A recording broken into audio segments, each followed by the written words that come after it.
Assalamualaikum warahmatullahi wabarakatuh. Saudara-saudara, saat ini kita sampai ke materi selanjutnya, yaitu mengenai penentuan harga dan strategi harga. Nah, harga itu sangat penting di dalam suatu perusahaan yang memasarkan produk dan jasa itu.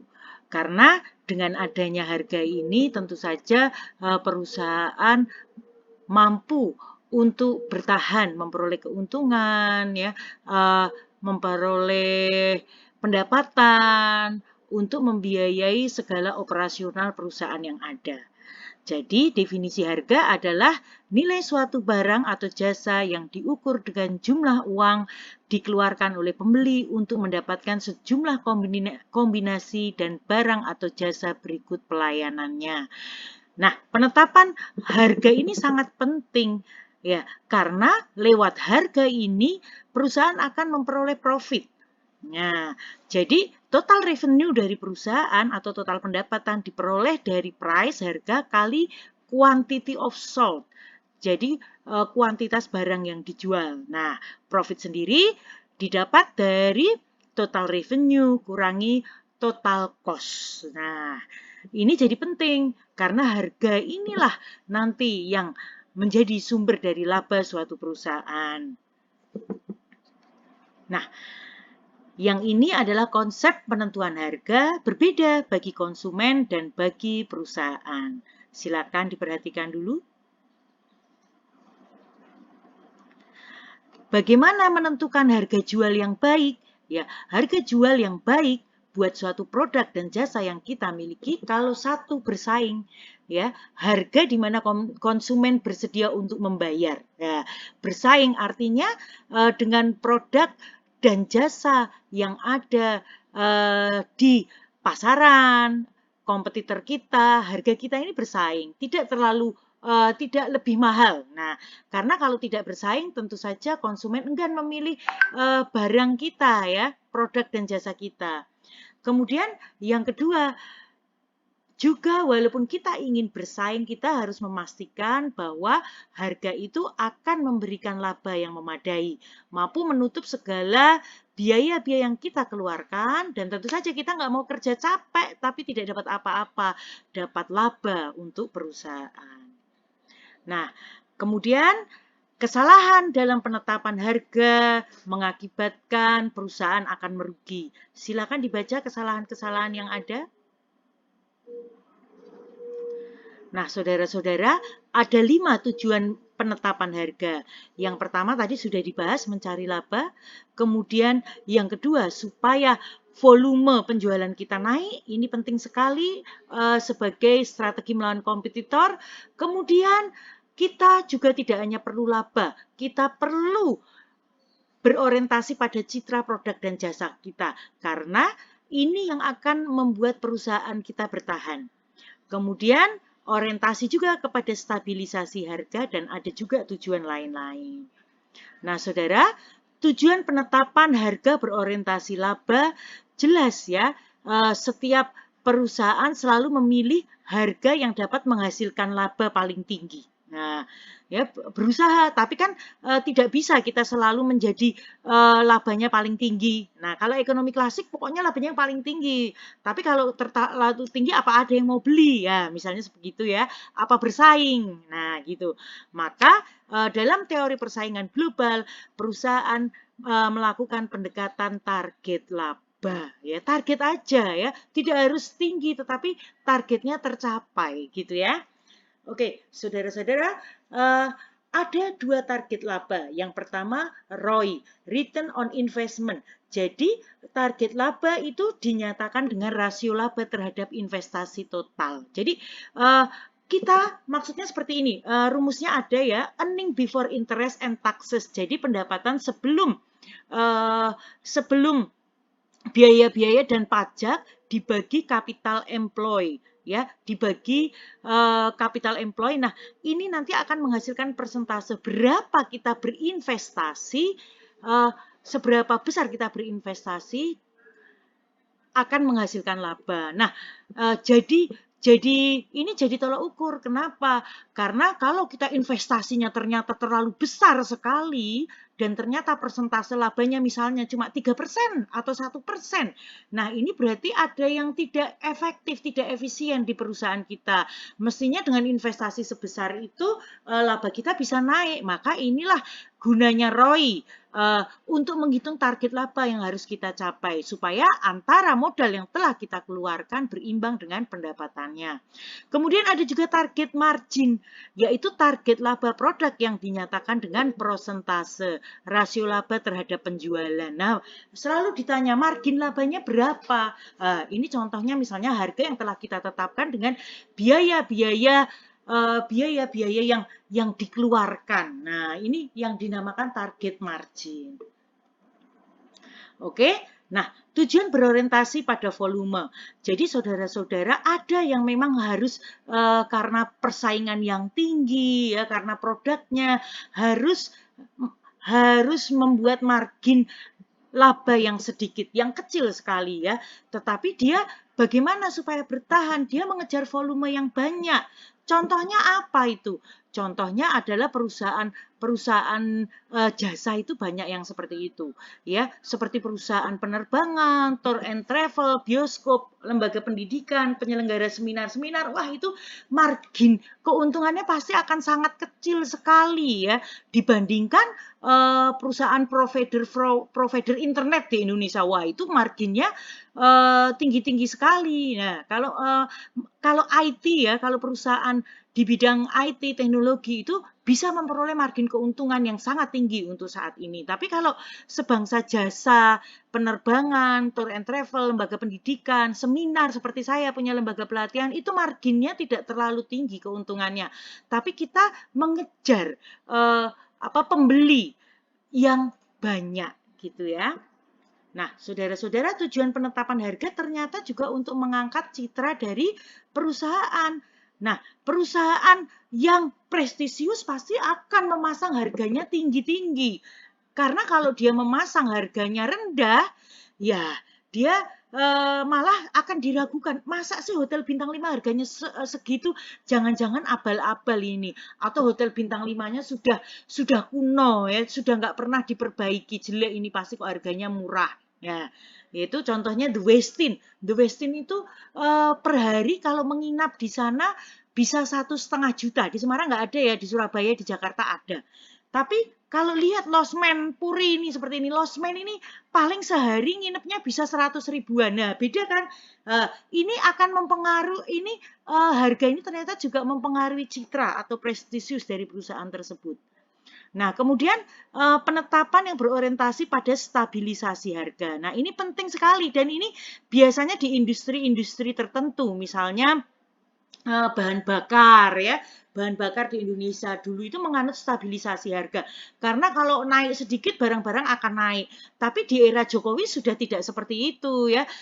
Di era Pak Jokowi sekarang harga bahan bakar disesuaikan dengan kondisi pasar sehingga kenaikan atau penurunannya kadang-kadang malah masyarakat tidak tahu sehingga tidak terlalu mempengaruhi kenaikan harga-harga. Nah, ini adalah tujuan penetapan harga yang berupa tujuan lain-lain. Ini saya ringkes jadi 10, Anda bisa baca sendiri. Nah, saudara-saudara, ada beberapa pertimbangan penentuan harga menurut BASU tahun 2000. Anda bisa baca sendiri, ada 4. Nah, kita akan bahas satu-satu. Estimasi permintaan dan elastisitas harga. Nah, jadi untuk menentukan expected price, harga yang diharapkan, yang dapat diterima konsumen bisa berdasarkan perkiraan dengan mengestimasi volume penjualan dengan tingkat elastisitas permintaan. Ya, kalau permintaan itu elastis jika harga rendah, tapi kalau permintaan inelastis jika harga tinggi. Ya, jadi dengan mengestimasi volume tersebut, kita akan menemukan dulu berapa harga itu kita tidak rugi ya, namanya BEP. Jadi antara harga dan biaya yang kita keluarkan itu pas, belum untung, nggak rugi, ini namanya BEP. Nah, dengan mempertimbangkan tingkat harga ini kita bisa memperoleh harga yang pas dulu. Habis itu tinggal nyari labanya ya. Nah, bagian ini adalah pertimbangan harga dan nilai produk. Jadi gap antara permintaan dan harga itu harus dipertimbangkan berdasarkan permintaan dari masyarakat. Nah, permintaan dari masyarakat itu bisa dilihat bahwa barang itu nilainya dan manfaatnya itu buat masyarakat seperti apa. Nah, tapi juga harus mempertimbangkan biaya yang kita keluarkan, ya. Dan juga harus mempertimbangkan pesaing-pesaing yang ada dan harus mempertimbangkan legalitas juga di legalitas yang ada. Contoh bagaimana kok nggak legal tuh Bu Asih menetapkan harga loh, ada ya. Di dalam industri-industri tertentu dulu kejadian seperti itu, harga itu bisa naik-naik karena faktor tidak legal mencari keuntungan. Contoh ya, kita baru pandemi, masker dulu ketika pandemi awal bisa sampai harganya mahal sekali. Dari produsen mungkin atau pedagang yang sudah punya masker ditimbun, kemudian dia menaikkan harga semahal-mahalnya, tetap laku karena masyarakat butuh. Nah, seperti ini tidak legal. Nah, kemudian mengantisipasi reaksi persaingan. Kenapa? Nah, sekarang Anda bisa lihat sendiri alasannya ya. Karena kalau kita mau menetapkan harga yang tinggi-tinggi, kalau memang barang kita ini kita tidak ada pesaingnya di masyarakat, ya pasti dibeli. Tapi kalau ternyata produk kita ini juga dihasilkan oleh produk perusahaan lain atau substitution goods-nya banyak, ya jangan harap, kita harus bersaing ya. Kemudian produk yang dibuat oleh perusahaan lain yang sama-sama menginginkan uang konsumen ya. Nah, ini adalah metode estimasi permintaan. Nah, jadi kalau kita mau menetapkan harga, kita harus ngecek dulu bagaimana sih permintaan masyarakat terhadap produk dan jasa yang kita produksi ini. Nah, itu ada beberapa caranya. Ada survei, eksperimen laboratorium, eksperimen lapangan, dan melihat statistik. Ya, silakan dibaca dulu. Nah, kemudian penentuan pasar yang diharapkan. Nah, jadi perusahaan agresif yang menginginkan market share atau produk dan jasa kita dibeli oleh menguasai pasar, dibeli oleh banyak dari pembeli, kita juga harus melakukan hal-hal tertentu untuk meningkatkan sumber daya kita dengan marketing ya, biasanya periklanan, biaya ekspansi, kebijakan pemasaran perusahaan, dan lain sebagainya. Kemudian yang 4, kebijakan pemasaran perusahaan. Ya, Anda bisa lihat beberapa. Nah, ini adalah faktor-faktor yang mempengaruhi keputusan harga. Banyak sekali ya. Kita akan bahas satu-satu. Yang pertama, kondisi perekonomian. Jelas ya, apalagi dalam kondisi perekonomian seperti ini, daya beli masyarakat ini akan menurun. Susah kalau kita mau menaikkan harga produk dan jasa atau membuat harga kita lebih baik. Ya, silakan Anda baca penjelasan lebih komplitnya. Nah, yang kedua mencapai tujuan perusahaan.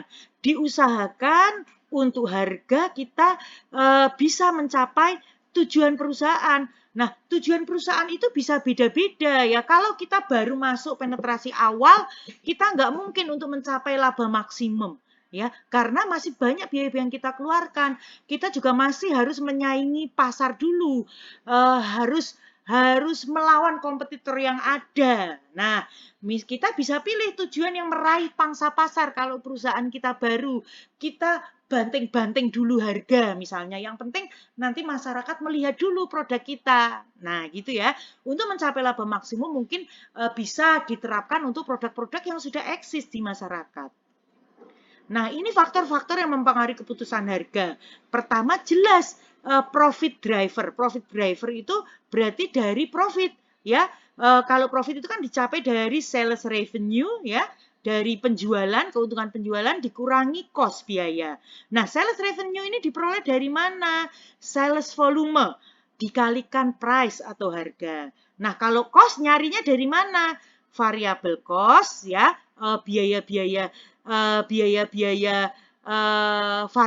yang variabel ya yang tidak tetap, dan fixed cost, biaya tetap di jumlah. Nah, variabel cost ini dicari dari mana? Variabel unit cost ya, variabel unit cost itu misalnya satu produk ini variabel unit cost-nya itu harganya berapa dikalikan sales volume ya. Oke. Nah, ini selanjutnya legal dan etis saya sampaikan tadi ya. Penetapan harga kita sebagai kaum intelektual harus tahu kalau menetapkan harga harus secara legal dan etis ya. Silakan dibaca. Tadi saya sudah berikan contoh yang nggak legal itu seperti apa ya. Tadi penimbunan, kemudian berkolusi. Misalnya kita sesama produsen daging ayam ya. Kemudian kita produsennya ada 10 berkolusi, yuk kita naikkan yuk. Kita naikkan harganya, caranya masuk ke pasar itu sedikit-sedikit, tapi kita tahan dulu supaya harganya naik. Mereka kan nggak bisa beli, wong kita produsennya hanya 10. Kalau kita sepakati harga mahal, ya sudah masyarakat pasti nurut. Nah, kayak ini tidak etis dan tidak legal. Nah, kemudian bauran pemasaran. Ini penting sekali, Anda sudah belajar produk, price, place, dan promosi. Jadi, jika harga lebih rendah dari biaya produksi akan berakibat kerugian. Tapi, kalau sebaliknya, tentu kita akan memperoleh keuntungan. Nah, pengaruh biaya dalam strategi penetapan harga ini tentu saja dipengaruhi oleh bauran pemasaran. Selanjutnya biaya. Jadi dalam menentukan harga pasti poin penting kita harus memperhatikan biaya yang kita keluarkan untuk memproduksi barang dan jasa tersebut. Apa saja biayanya? Produksi, pemasaran, dan distribusi. Selanjutnya ukuran bisnis. Nah, ukuran bisnis ini mempengaruhi penetapan harga. Ya, biasanya kalau ukuran bisnis kita sudah sangat besar, kita bisa memproduksi barang yang sama dengan perusahaan yang kecil, kita bisa biasanya bisa untuk menjual harga dengan yang lebih murah. Kenapa? Kok bisa seperti itu? Ya jelas, karena fixed cost-nya kita akan jadi lebih murah. Fixed cost itu kan biaya-biaya tetap. Biaya-biaya tetap, misalnya mesinnya itu kan biaya tetap ya, antara memproduksi barang sedikit sama banyak ya. Misalnya kemudian tenaga kerja administrasinya, marketingnya untuk misalnya beriklan itu kan sama antara memproduksi barang sedikit atau banyak. Nah, fixed cost-nya ini yang bisa dibagi dengan volume produk yang banyak, harganya akhirnya kita persatuan produk itu bisa murah kalau ukuran bisnis kita lebih besar dibanding ukuran bisnis yang lebih kecil. Nah, persaingan. Seberapapun kita ingin memperoleh laba, kita harus memperhatikan kalau menetapkan harga itu harus mengetahui kondisi persaingan. Ya, kekuatan-kekuatan yang berpengaruh dalam persaingan setiap industri yang bersangkutan terhadap produk apa saja, ya, produk substitusi, pemasok, pelanggan, dan ancaman pendatang baru. Nah, kemudian diferensiasi produk. Jika perusahaan mendiferensiasikan produk dalam industrinya, maka perusahaan tersebut dapat mengendalikan aspek penetapan harga. Nah, barrier to market entry itu apa? Ya, barrier to halangan ya. Nah, kita ini ada teknologi, investasi, bahan baku, skala ekonomis yang dicapai, kendala sumber daya alam, keahlian dalam pemasaran. Nah, ini halangan-halangannya, maka kita perlu melakukan diferensiasi produk juga untuk mengantisipasi halangan-halangan ini. Kemudian sifat pasar. Jadi apa saja pasar? Ada persaingan yang sempurna, monopolitis, oligopoli, atau monopoli. Nah, kita bergerak di pasar mana ini produk dan jasa kita? Ini akan menentukan penetapan harga kita. Nah, jadi ini sudah saya bikinkan bagan, silakan Anda lihat dimensinya apa saja, kalau di persaingan sempurna seperti apa, oligopoli seperti apa, monopolistik gimana, monopoli seperti apa. Nah, kita akan bahas kalau oligopoli ini di mana penawarannya di satu jenis industri barang dikuasai oleh beberapa perusahaan. Nah, tapi kok harganya bisa beda-beda ya jelas. Ini akhirnya akan tetap ada persaingan ya, walaupun kayak mobil itu siapa aja sih pemasarnya kan hanya beberapa ya. Nah, tetapi Untuk memenangkan persaingan itu tidak mudah, harus ada promosi, iklan, pengenalan produk baru, perubahan harga dilakukan untuk menjauhkan konsumen dari pesaing, termasuk layanan juga ya. Nah, kalau pasar monopoli sudah jelas ya, monopoli itu ada beberapa monopoli by law, produksi yang menguasai hajat hidup orang banyak. Misalnya untuk bahan bakar dikuasai oleh pemerintah melalui BUMN-nya Pertamina, listrik oleh PLN. Nah, ini kita memang kalau udah monopoli siapapun yang melakukannya kita tidak bisa menawar ya, tidak ada pesaingnya ya. Akhirnya kita harus nurut sebagai konsumen.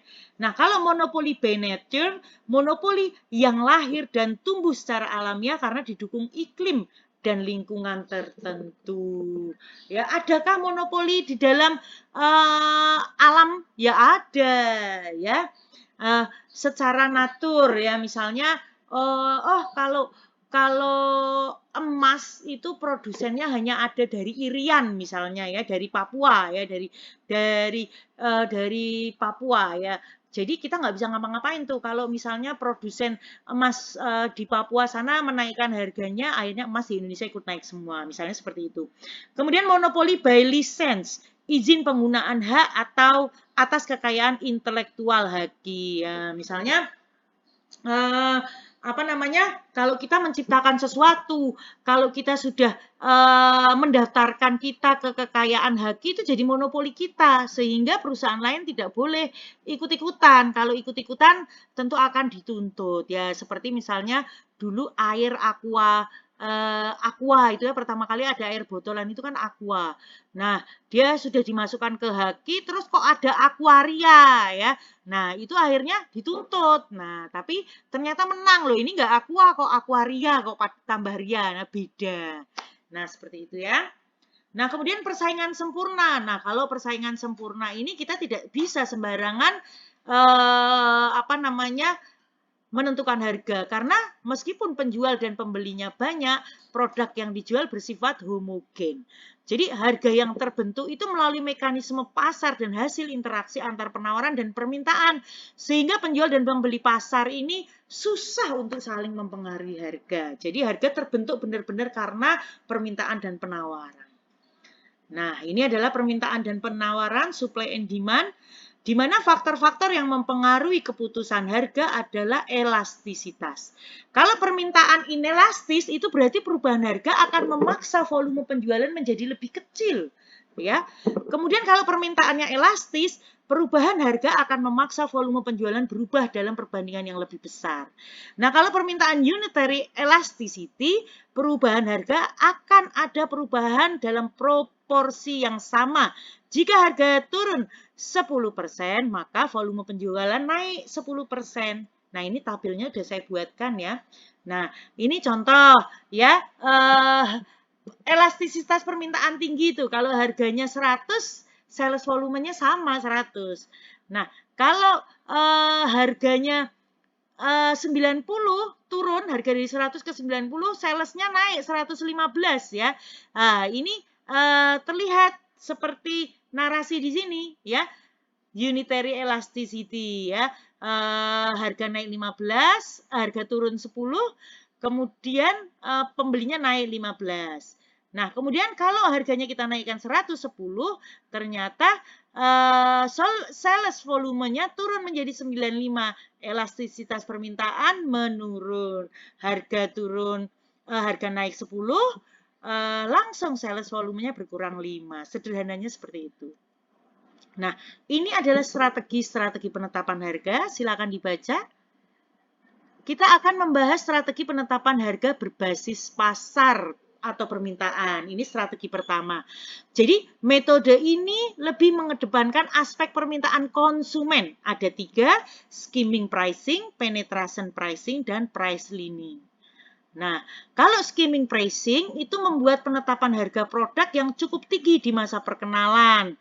Nah, atau pertumbuhan awal dari produk, kemudian menurunkan harga tersebut ketika persaingan mulai naik. Nah, ini contoh dulu ya, provider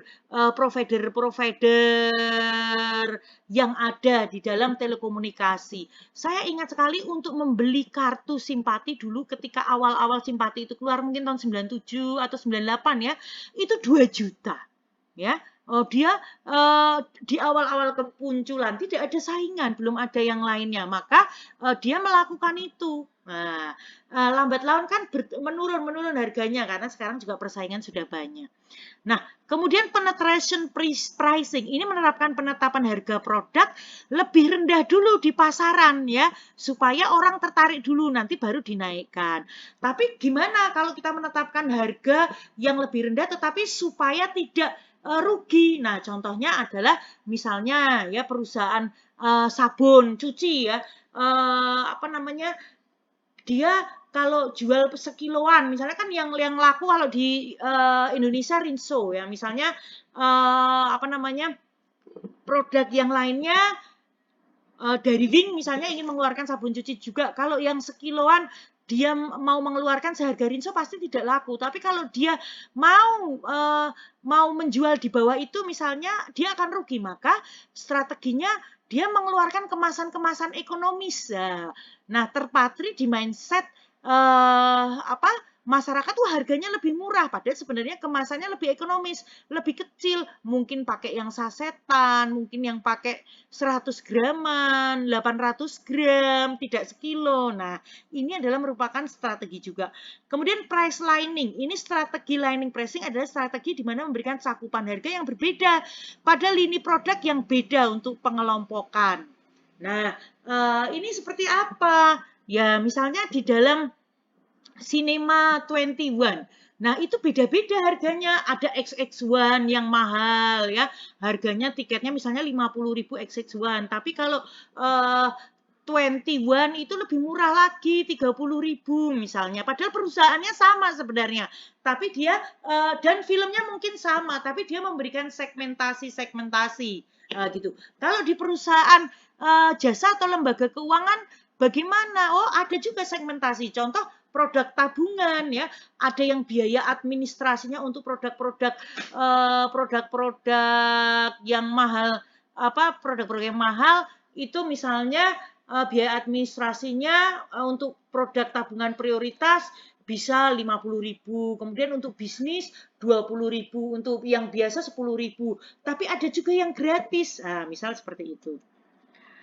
Nah, kemudian penetapan harga berbasis biaya, ini memang aspek biaya yang diperhitungkan. Ada 2, standar markup pricing dan cost plus markup. Nah, kita akan bahas mengenai standar markup pricing dulu. Dalam standar markup pricing, penetapan harga itu ditentukan dengan jalan menambahkan presentasi tertentu. Misal kita sebagai produsen ya, harganya misalnya kita produsen dari minuman ya, minuman misalnya ya. Minumannya itu harga 10.000. Nah, kalau dia jaringan distributor kita, jaringan distributor kan kulaan di perusahaan kita kan lebih besar ya.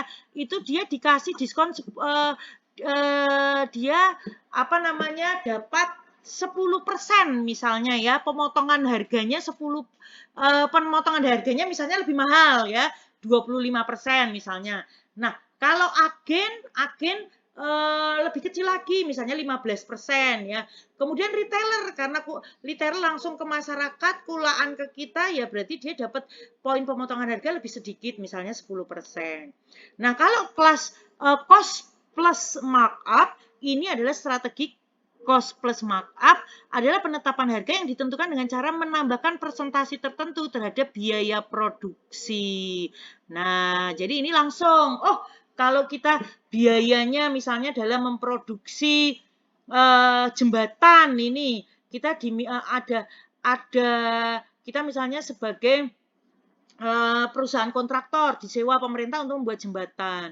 Kita langsung markup aja dari cost-nya kita, misalnya cost untuk membuat jembatan itu 10 miliar. Nah, kita jual ke pemerintah 11 miliar, yang 1 miliar itu untuk keuntungannya. Nah, kemudian selanjutnya adalah penentuan harga berbasis persaingan. Nah, ada 3, yaitu customer pricing. Nah, ini menyesuaikan ukuran dan isi produk ya. Jadi misalnya kita jualan sampo. Nah, ini beda ya antara sampo yang isinya 50 mili dengan 100 mili. Nah, itu contohnya.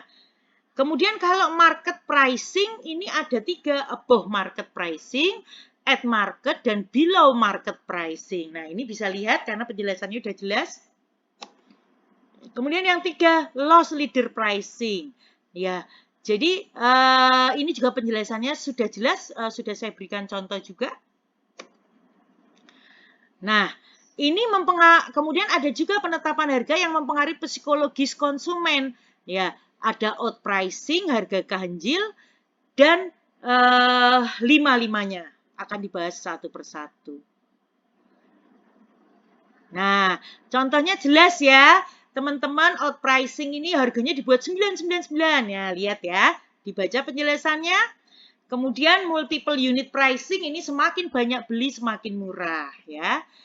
Kemudian diskon atau potongan. Ya, ini jelas ya. Penjelasannya sudah sangat jelas. Kemudian price bundling. Nah, kalau Anda sering beli di supermarket sekarang banyak ya, beli 2 gratis 1, itu namanya bundling. Beli 2, misalnya beli 2 susu gratis teh. Nah, itu namanya bundling ya. Kemudian prestige pricing. Nah, kalau prestige ini jelas menetapkan harga yang tinggi karena kita ini barangnya barang prestige ya. Oke, demikian pemaparannya, semoga dapat dipahami. Terima kasih. Wassalamualaikum warahmatullahi wabarakatuh.